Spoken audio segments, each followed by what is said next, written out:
سلام كبيدات، كيف راكم دايرين؟ كما تشوفوا جيت نوجد معكم الحرشه بسميده بيضه بالطريقه ديالي. ندوزو المقادير كما تشوفوا. خدينا القياس ديال سميده بيضه، عيني ميزاني اللي مولفه كندير واحد الشكل ديال القياس تكون سميده بيضه. بغيتو ديروا الصفراء ديروها، انا عزيزه عليا هاد البيضه. عندنا القياس ديال الماء يكون دافي ما بين سخون وبارد. كاين معلقه سكر كبيره، شويه د الملح، واحد الراس ديال المعلقه اللي غنديرو ديال الخماره باش كتعطيها واحد الفورمه شي شويه للحرشه، والعسل باش كيعطي واحد اللون بحال القهيوي في الحرشه. كيبقى اختياري هذاك، بغيتو ديروه بغيتو ما ديروش اختيار كيبقى لكم. الزيت يعني كنخلط به بالي الكبيدات. كناخذ هنا واحد البول، كنهبط سميده.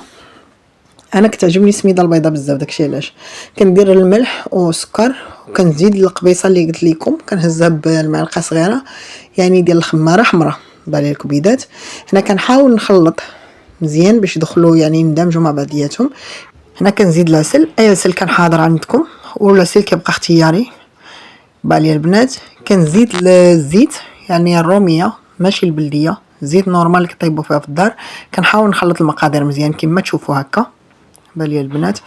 انا هاد السميده بيضه ما كايناش هنا في اسبانيا، ولكن كنحاول نجيبها معايا من المغرب. كنهز هذا القياس هذا اللي غادي نقرص به، ودابا كنخلط بالماء كما تشوفوا. راه بلاصه كتوجد، انا كنحاول نجريها باش من كطيب ولا شاط شي شويه د الحرشه ما كتقصحش ليكم. كتحاولوا تجريها، لاحظوا كنجريها بهذه الطريقه، ومن بعد كنخليها حتى كتشرب. يعني كنخلطها ونمشي ندير شي حاجه اخرى عاد كنجي نقرصها مثالا بالي. كناخذ حنا واحد الفراح، كندير واحد نقيطه الزيت بالي، كندهن الفراح بالزيت شي شويه، وداك الطحين اللي كنت ديجا طربت من التخليطه اللي درت باش نخلط الحرشه هو اللي كنقرص به، حيت كيكون مخلط فيه الزيت وفيه يعني السكر والملح وداك الشيء، هو اللي كنقرص به. لاحظوا هنا نشفات ما بقاتش جاريه. انا دائما كنحطها على قبل وكنخلطها وكنخليها، وشي شويه من كنحس بها قبطات راسها عاد كنقرصها باش الحرشه كتجيكم غزاله وما كتقصاحش. لاحظوا الا درتوها شويه ناشفه وشاط لكم شويه د الحرشه من تبغيو تاكلوا كيجيكم باموس قاصح. يعني هذه انا درت ليها تجربه عديده المرات ديال الخدمه اللي كنخدم بها انا هنا عندي في الدار. بالنسبه للتقريصه كنقرصها هكا، وبالنسبه للجناب كنجمعهم بواحد المعلقه كبيره. كنحاول نفزق المعلقه وكنهز داك الطحين اللي شاطني تاع التقريصه كما نقولوا، كندور يعني الحرشه كامله في الفراح بهذه الطريقه هذه. كتجي تبارك الله استعان بي غزاله البنات. بغيتو ديروها بسميده الصفراء اختيار كيبقى لكم. انا عزيزه ليا سميده بيضه بزاف انا ما كنلقاش، ولكن كنجيب واحد القدر كثير معايا، داكشي علاش اللي كيضرب لي واحد شهور هما كما تشوفوا. ندوزها البوطه، نحطها هنا الطيب. البوطه كنخليها ماسومينوس، ما مزياداش وما ناقصاش باش ما تجيش قاصحه. هنا غادي نقلبها كما تشوفوا الكبيدات. كنعطي واحد الفورمه، كنحاول نخليها بهذا الشكل هذا، يكون ما طايباش بزاف يعني ماشي تتحرق وما تبقاش خضره. وكتعجبني الحرشه تكون في الوسط ديالها.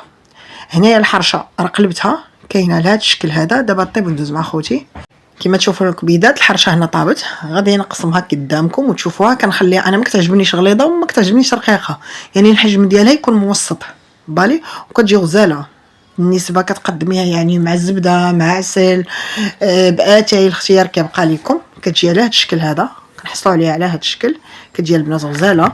هذه هي الحرشه ديالنا كما تشوفوا بسميده بيضه. كما تلاحظوا الشكل ديالها النهائي هو هذا، ما كتجي لا مدقصه لا حتى شي حاجه، كتجي البنات غزاله بهذا الشكل هذا. وقلت علاش ما نشاركهاش معكم، الطريقه ديالها سهله للتحضير وفي البلاصه كتوجد. وكنتمنى تنال الاعجاب ديالكم وشكرا.